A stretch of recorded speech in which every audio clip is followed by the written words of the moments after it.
Okay, eyes on the board.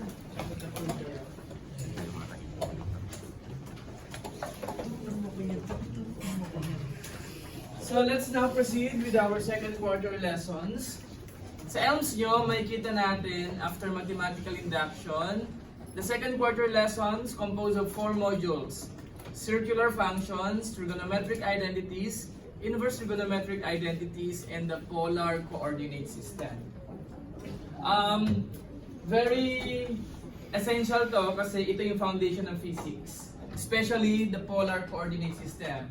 If hindi natin ito kukuha, may hirapan tayo sa physics. Kasi ito yung pinaka-foundation niya. So, pag na-discuss natin, huwag kakalimutan. As well as the trigonometric identities, gagamitin po natin siya sa physics. Now, the following are the words that you're going to encounter. Pag na-encounter nyo ito sa quizzes, sa exam, ito lang po yung mga definition nila. Okay. So, since the foundation of pre-calculus is geometry, it is derived from the Greek word trigon. Trigon means triangle, and metron means measurement. So basically, trigonometry deals with the measurement of angles and triangles. When we say angle, it is formed when two lines or rays intersect at a common endpoints called the vertex. So paano yun? Pag drawing natin, angle lang siya.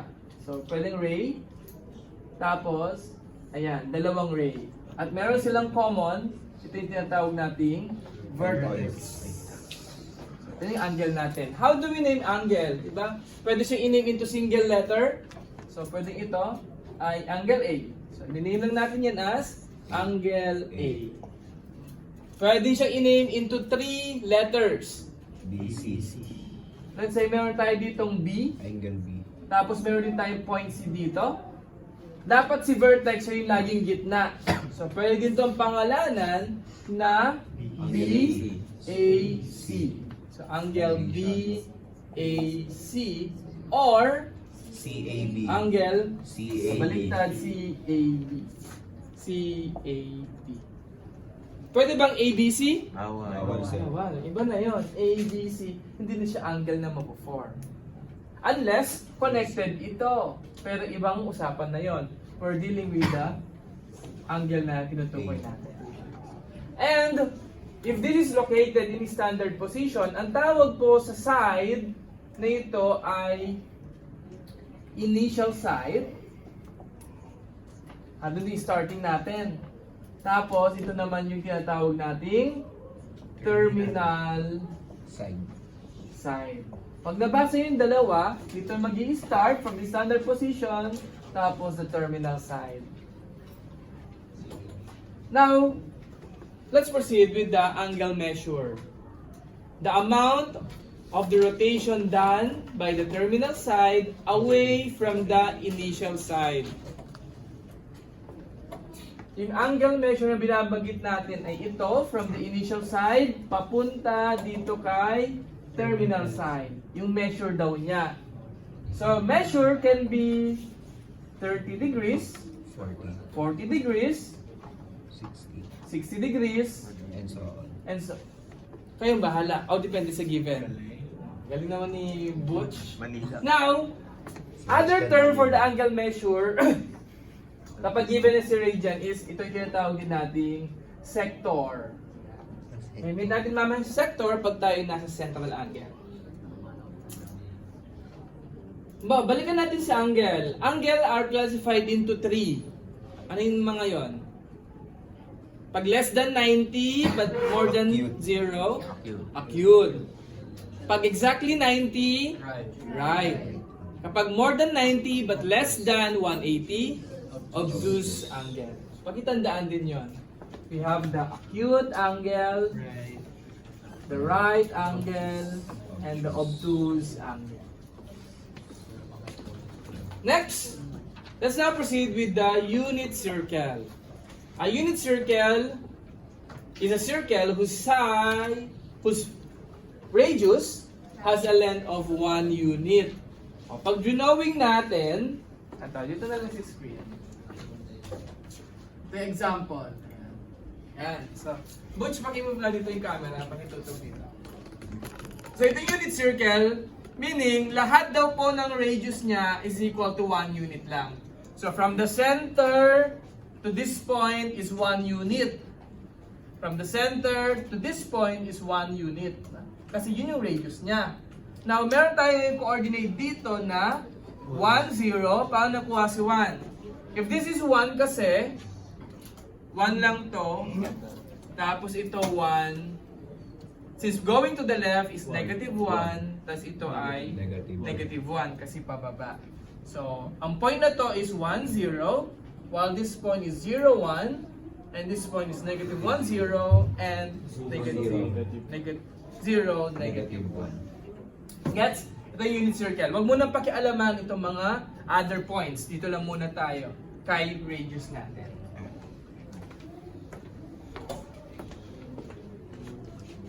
Degrees and radian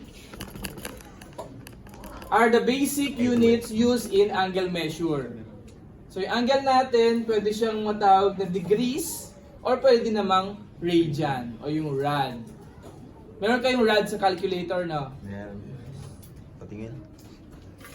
Now, radian measure is the ratio between the length of the arc intercepted by a central angle and the length of the radius. So, paano yan? Pag meron tayong circle ngayon, na ganyan, let's say unit circle. Sa unit circle, andito yung center natin. Yung angle daw na mafo-form ay tinatawag na central angle. Bakit central angle? Sa gitna. Kasi dito siya mabubuo. So, ang central angle, kapag ito yung drawing natin, let's say iyan, ito yung angle natin, tinatawag nating theta, meaning any measurement muna siya. Now, pag ito yung angle natin, para daw makuha yung angle na yan, ito yung magiging formula. We have S. Over R. S is the sector, yung binanggit natin. Itong angle na to. This is the sector. Tapos yung R is the length of the radius. Kung anong measurement ng radius natin. Di-divide lang natin the sector over the radius, and that is the angle or the central angle. When we say quadrantal angle, these are angles whose initial and terminal sides lie along the x and y axis. So pag drawing natin, ito yung mga quadrantals natin. If this is 0, yung na kay y-axis na nandito ay 90. Di ba sa protractor 90? Kasi this is right. Right angle, di ba? Right angle measure exactly 90. Nakuha? Ano naman dito? 180. Protractor natin, straight line is equal to 180. Ano naman dito? 270 lang. Mag-add 90 ka lang. So 180, 270, 360. Kaya nga yung isang revolution, one revolution is equal to 360 degrees. After the 360, we have 450. After the 450, we have 540. After the 540, 630 and 720. Nakadalawang ikot na tayo, 2 revolution na. Okay, that is in standard position. Counterclockwise yung ating basis. And if this is counterclockwise, positive yung ating measurement. Now, if the angle rotates clockwise direction, negative naman siya. So pag dito tayo, nag-start ng initial point natin, at pag ganito yung ating flow, ano measure nito? Negative 90. Okay? So paano pag ganito yung angle natin? Ayan. So let's say 45 degrees. So this is counter clockwise direction, negative 45 degrees. Pag clockwise. Reverse. Reference angle is an acute angle located between the terminal side and the initial side. Paano naman yon? Pag given yung angle natin,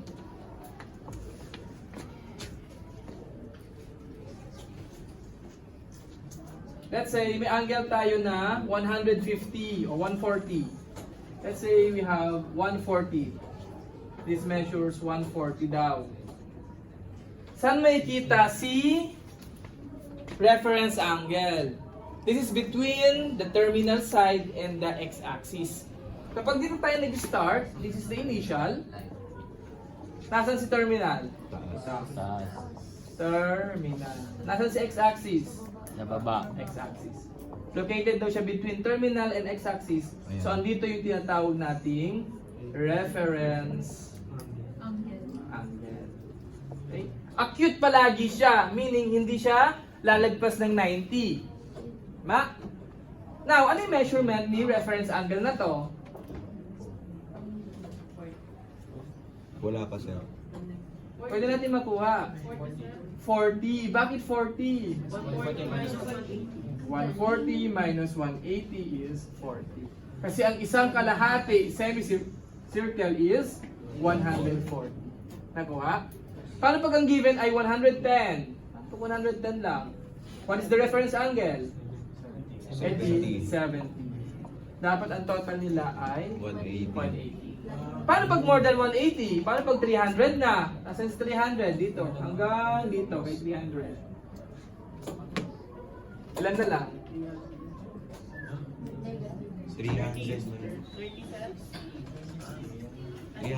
60. 60, di ba? Kasi ito na yung initial, matatapos tayo kay 300. Ano na lang ito? 60 degrees. Kasi ang isang buo ay 360. Nagiging logic lang siya. Ganon. Gets? Okay. And when we have coterminal angles, an angle in standard position having the same terminal side. So pag given si 45, given si 45, what are the terminal angles or the coterminal angles of 45? Oh, nasan si 45? Kalahati ni 90, andito si let's say si 45. So ito si initial, ito si terminal. Pag sinabing coterminal, they have the same terminal side. Ito si terminal. Ano yung mga coterminal ni 45? Aside from 45, kaya coterminal. Ano yung coterminal niya? E di isang ikot plus 45. Coterminal niya. 400. 405. Meaning, mag-add lang tayo ng 45. 360. Tama? Kasi umikot ka, tapos nag-add ka ng 45 para makuha mo yung 35. So we have 360 plus 45. 405. That is the coterminal of 45. O meron pa, dahil madami ang coterminal, gusto natin dalawang ikot. 1, 2, plus 45. Ilan na yon? So, 360 plus 45. 765. Gets? Paano naman pag gusto nating hanapin si negative coterminal? Edi, clockwise direction. Paano naman yun? Start ka dito, pupunta ka dito, the negative. So ano naman gagawin natin? Minus. So, 45 minus 360. This is equal to negative 350. That's the negative coterminal. What?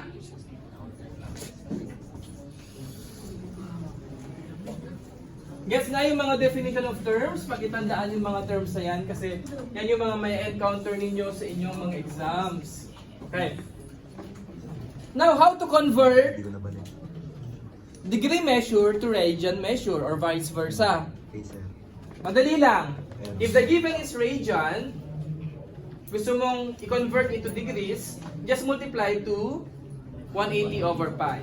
Let's say, in this circle, ito daw, si pi over 6 ay katumbas niya si 30 degrees. Paano nangyari yun? So, yung pi over 6, kunin natin. Pi over 6, i-multiply lang daw natin sa 180 over pi. Kapag pi yung given, syempre gusto natin mawala si pi. Kaya 180 over pi. Pag nagka-cancel tayo, isa dapat sa numerator at isa sa denominator. So cancel out na siya, wala na siya. So 180 divided by 6, 30 degrees. Kaya 30 degrees yung nakikita natin. Isa pa. Let's say we have 4 pi over 3. 4 pi over 3. 4 pi over 3. Imumultiply sa 180 over pi. 180 over pi. Makacancel ba si pi? Yes. Cancel, ayan o. Isang numerator, isang denominator. 480 times. Next, pag may calculator, multiply na kagad. 4 times 180 divided by 3. Ano yung bibigay? 240. 240. Pag walang calculator, 180 divided by 3, we have 60. 4 times 60, 240. Cancellation method. Lesson yun ng grade 5. Now, if given naman si degrees, and you're going to convert into radian, multiply by opposite niya or inverse niya, pi over 180. So, let's say, kuha tayo ng isa, let's verify, 135. Multiply daw sa 180 over Pi over 180. pi over 180. Pabalik ko lang naman ito. over. Meaning, hindi na natin maka-cancel si pi. Tama? Kasi pi, gagawin daw natin siyang pi. So, this is 135 over 180 pi. Then, reduce into lowest term. Both are divisible by 5. 5. Sige nga. 135 divided by 5. 135 divided by ano, sir? 5. 27.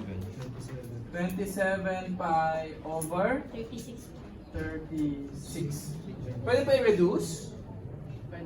I think pwede pa. Kaya pa, sir. 3. So, divisible by 3. 9. 9 pi 12. over 12. O, pwede pa. Meron pa, sir. 3 ulit. 3 ulit.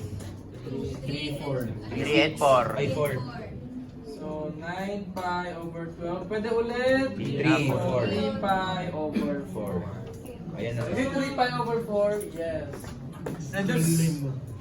Reduce dapat ang kukunin natin. Which Manila program? Isa pa, 5 pi over 3. Ano ka ito mas 5 pi over 3? 300. Kaya natin si 300. So, multiply by pi over 180. 180. So, divisible by 3. 60 ah. 30. 60. 60 na? Pinakamalaki na. 60. So, 60, 60, 60, 60, 60. 5 over 5. 5 pi over 6 over 3. 5 pi.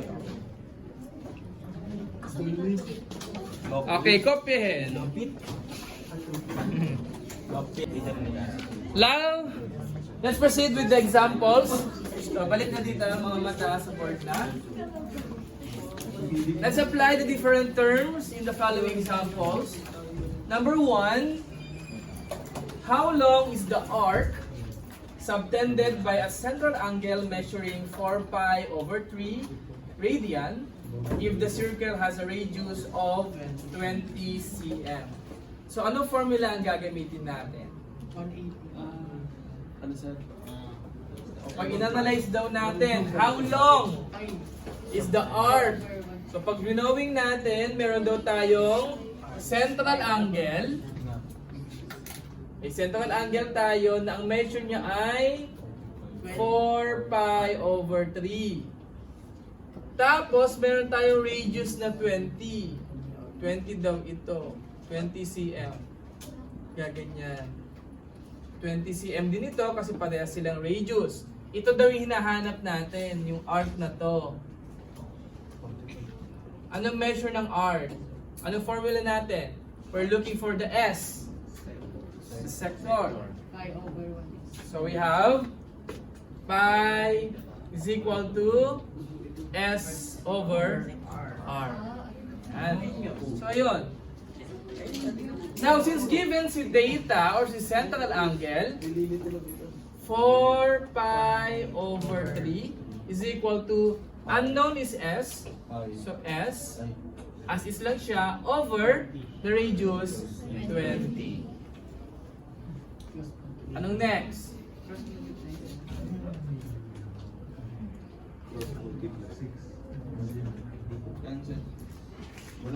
Walang yung answer. Parang mas maganda if gawin muna natin si 4 pi over 3 na degree measure. Tama? Sige, gawin muna natin degree measure.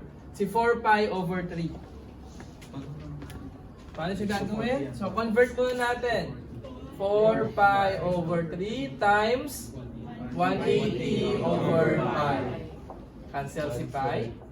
Now, 4 times 180. 60 sir. Cancel na lang to. 3 and 180. So, we have 60. 4 times 60. 240 degrees. So, yung angle doon natin ay 240 degrees is equal to S over R is 20. This time, we can cross multiply. We have S is equal to 240 times 20.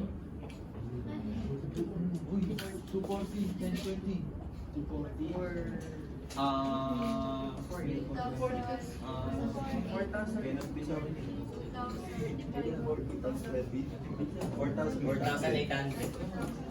4,800? 4,800 po.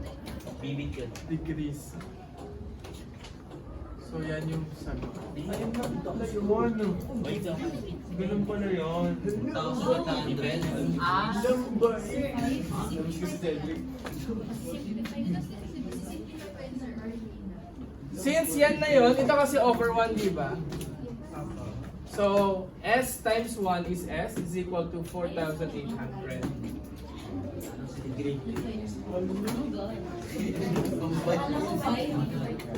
Kaso nga lang, 4 pi over 3 rad. That's the central angle.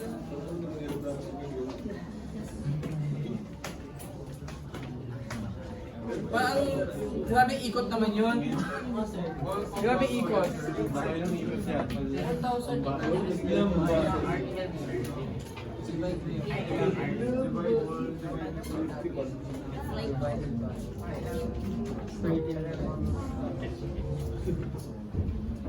Let's check if hindi natin i-convert. Check na natin kapag di natin kinonvert. Parang grabe ikot naman ito 480. 48. So pag di natin kinonvert, as is tayo sa 4 pi over 3 is equal to S over 20. So multiply lang natin. Ito kasi, we're going to treat 4 pi over 3 as 1. 4 pi over 3 times 20.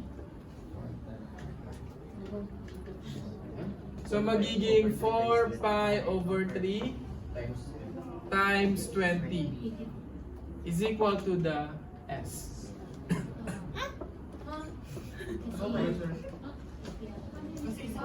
Kasi buo lang to. Single kasi yan. Tapos may over 1 yan dito, di ba? So, 20 times 4 pi over 3. Kaya, ayan siya. 20 times 4 pi over 3 is equal to S times 1. Saan S? 1 over 15 pi. 1, Over 15 pi. di parang 4 times 20, 80 pi over 3. Okay. Paano nangyari yan, sir? Di ba small number to? 4 times 20. 4 times 20, 80 over 3 times 1, 3. Just copy pa. Ay, hindi sagot, sir? Now, reduce natin to. Gawing decimal, 80 divided by 3. 0. 0.0. 26.6. O, insert yun na lang sa calculator natin. I think we're going to use 3.14 as pi. So, 80 times 3.14 over 3.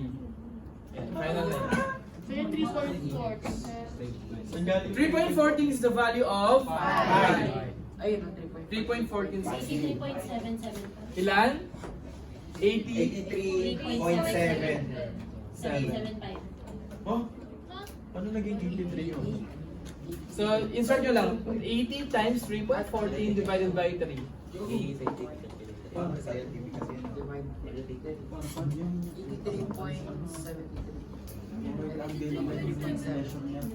83.7 degrees. Ano yan? Ano naman ako? Kaya nga eh. Okay na yan. So, yan yung value ng central angle. So, malapit siya sa 90. Ito siya. Okay na yan. 4 over. 45. 83.7. So, wag pala muna natin i-convert kasi nakarad na to. Oh. Kaya super dami kanina. Nakarad na siya. Kaya yung sa formula natin in terms of radian. So, ito yung tamang way natin. Question? Wala po. Sige nga. Sige. Yan yung gusto ko sa'yo. Kung mati-matisan, pakilala ko si Sir. Sige, suwa mo si sir. Sana marinig namin kanina para mag-get na. Siya din lalabas. Bagong Einstein. Check natin. Sabi ni Hector, let's just cross multiply. So, 3 times S. S. 3S is equal to 4 times 20, 80 pi. So divide by 1. 3. Ay, 3. 3. Ay, oo. S is equal to 80 pi over 3. Same na lang.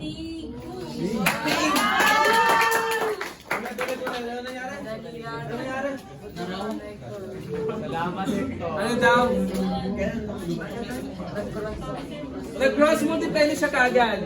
4 pi times 20 is 80 pi. 3 times S, 3S. Now divide by 3 para makuha si S. So 80 pi over 3. So siya din to. 80 pi over 3.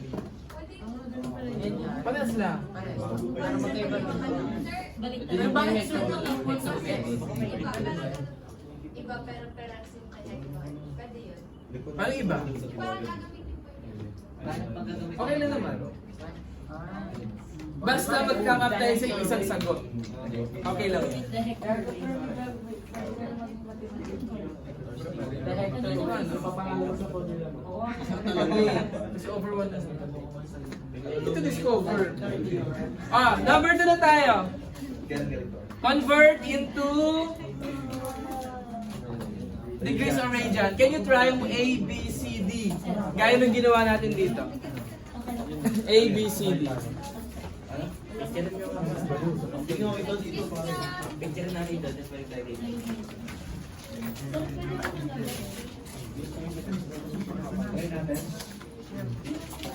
Ako pa. Try mo.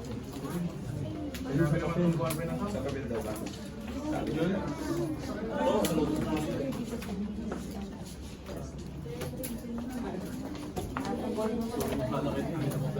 Wow! Ay, na to tayo.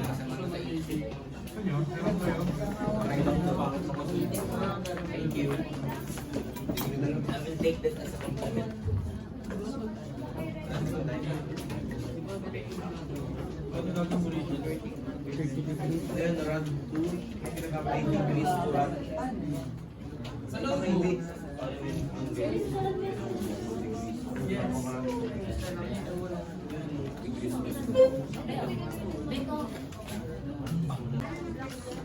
Oy, Stan, scientific. Wala akong scientific. Ano?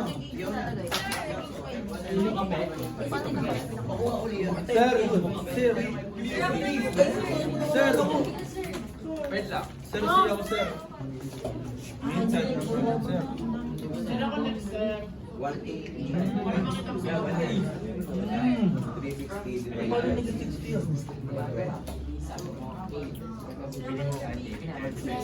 Sir, may question. Ano yung sa letter Yung tangan mo, ginawa ko, preso.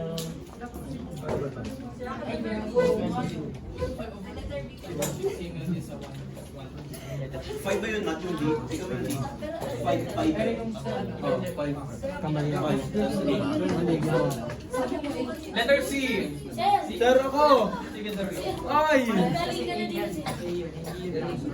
Ako na dito.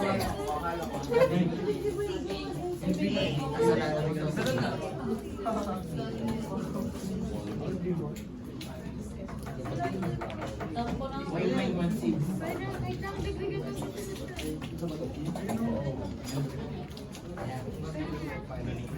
Gogo, ba't may point? Sir, sir. Radian C.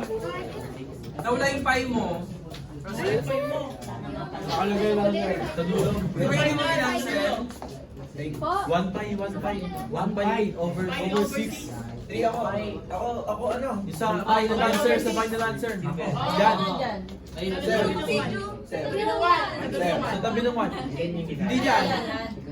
Akala ko, ano lang? Di ba hindi na-cancel si pi? So, Sir, 3. meron na.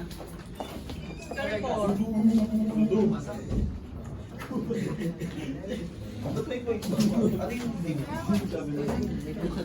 Ako na lang. Sir, bumabawi ako. Sir. Kasi 86 lang ako, sir.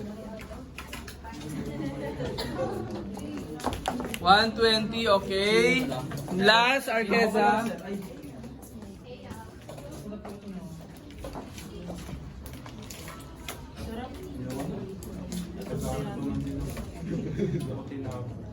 Sayang naman.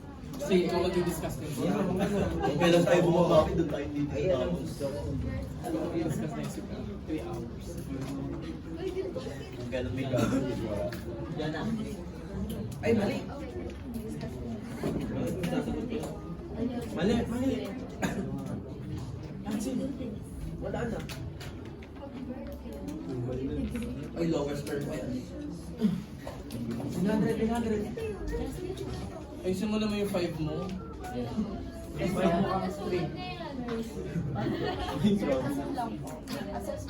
Pwede mag-ano? Pwede decimal yan, sir. Wala pa, bro. Pwede. Example. Examples ka lang yan. Additional examples. Ayun, galing ko ng perfect. Yan. Okay, letter A. 1 pi over 6 or simply pi over 6. Pag 1, automatic na yun na 1. Kapag pi lang siya. So pi over 6. Letter B, pi over 3. Tanggalin na natin yung mga 1. Letter C, 120, tapos 112.5. Sa yung degrees natin, pwede po siyang decimal. Yung radian, sir, bawal. Fraction dapat. Si radian. Next, ito na. Convert to degrees, minutes, and seconds. So, mapapansin po natin sa calculator natin, yung ganitong function sa calculator, degrees, minutes, and seconds po ang tawag dyan. Kindly check your calculator. Yung degrees, minutes, and seconds. Ito.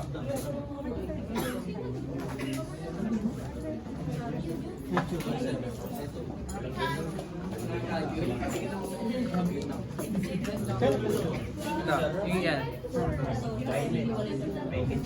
Yung ganitong function sa calculator po natin.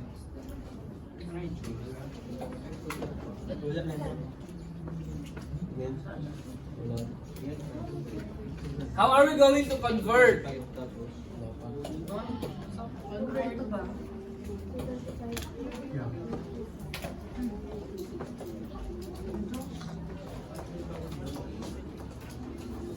Check nyo nga, 1.24, tapos pindutin nyo nga yun. 1 degree, 14 minutes, 24 seconds.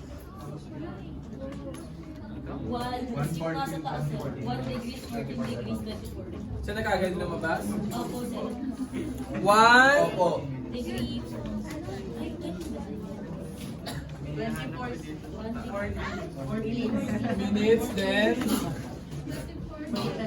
Sir, 14 minutes, tapos 24 seconds. Yan yung lumabas? Paano?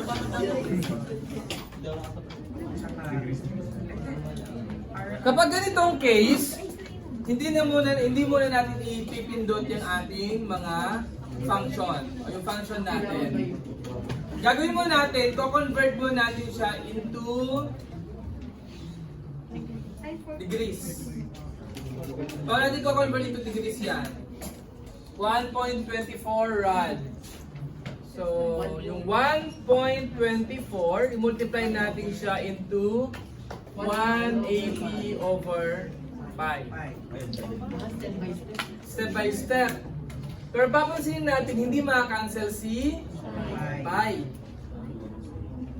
Multiply lang natin. 1.24 times 180. Ilan yan? 1.24 times 180? 223.2. Okay. Over, this time, gagawin nating decimal si pi. So, 3.14. Ito kasing 3.14 pang junior high. Dagdagan natin. 3.14, 16. Sige, 3.14, 16 na ang gagamitin natin for the pi. Pag-take note. 20.62. This is 22.63 degrees. 223.2.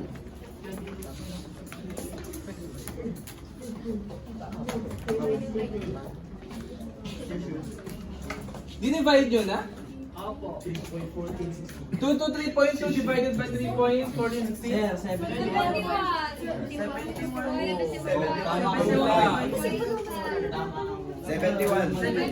71. Point to decimal place.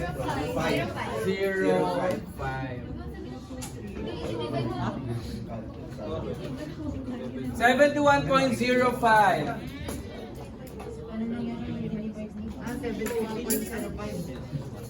05, ano ito sunod niya? Di ba 0466 siya? Opo. Sige, 05 na lang gamitin natin. Now ito, gagawin na natin siya into minutes. So, this is equal to 71 degrees. Tapos, 0.5 minutes. Tama?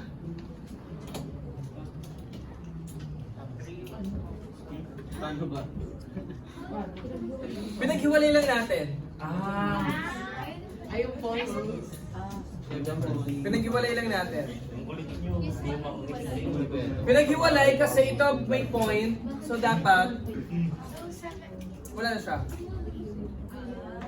Now, hindi pa tapos kasi kailangan natin makuha ang 2 seconds. Hindi pa siya tapos. We're going to use the conversion. Multiply to 60 minutes over 1 degree. 1 degree. So dapat dito, bumultiply natin. Ito kasi ang katumbas niya ay 71 degrees plus 0.5 degrees. Siya pa din to, di ba? Now, i-multiply natin ito para maging seconds ng 60 over 1 degrees. Ang purpose niya para ma-cancel yung degrees dyan.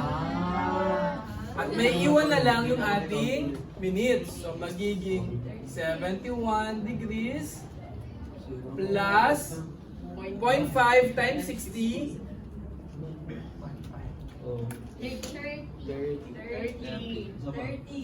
30 sakto? Opo. 30 minutes. Gets? Now, anong next?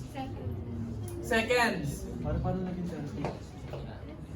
0.5 times 60. 0.5 times 60. Calculate nyo kasi para ma... 30, tama, 30. 30. Tapos, kunin natin si minutes. Ito, multiply naman natin sa 60 seconds over 1 minute naman. Degrees pa din. So, 1 minute. Sa ibang madali na. dapat kasi class ano to eh, 4 decimal places para may decimal pa din tayo. Sige, 4 decimal places natin. Kulang. Kulang siya. Undo natin, undo. So this is 71.0466. At tuloy natin, this is equal to 71 degrees plus 0.0466 seconds. Multiply natin sa, degrees pa din, 60 minutes over 1 degree. Cancel si degree. So this will become 71 degrees plus ilan to? 0.044066 times 60. 2.796. Kompleto na yan? Yan, seconds. This time, meron pa tayong isang decimal. Iiwalay natin yan.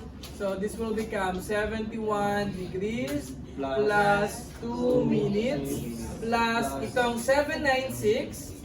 Second. Multiply naman natin sa 60 seconds over 1 Degree. Ito, 170. Ilan siya? Uy. 0.2 0.796. 0.796 times 60. Ilan?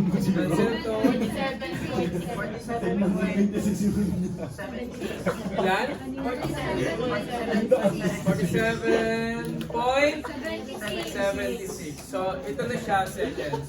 So, pag sinulat natin, we have 71 degrees, 2 minutes, and 47 seconds. Yung point na to ay milliseconds. So, hindi natin indicate kasi up to seconds din kailangan natin. Haba, no? O, try na natin to.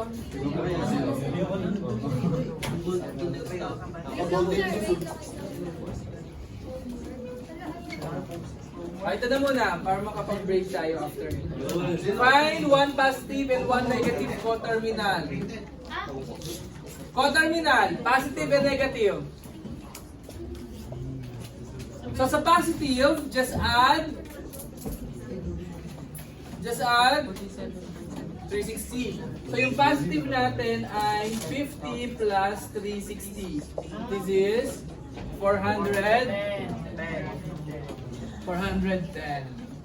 degrees.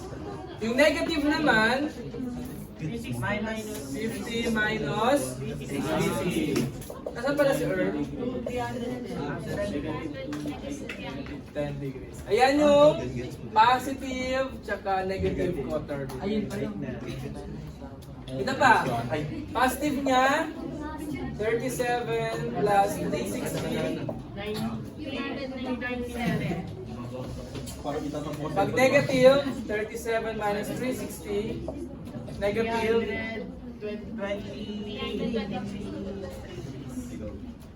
Nice one. Now, what is the reference angle of 130?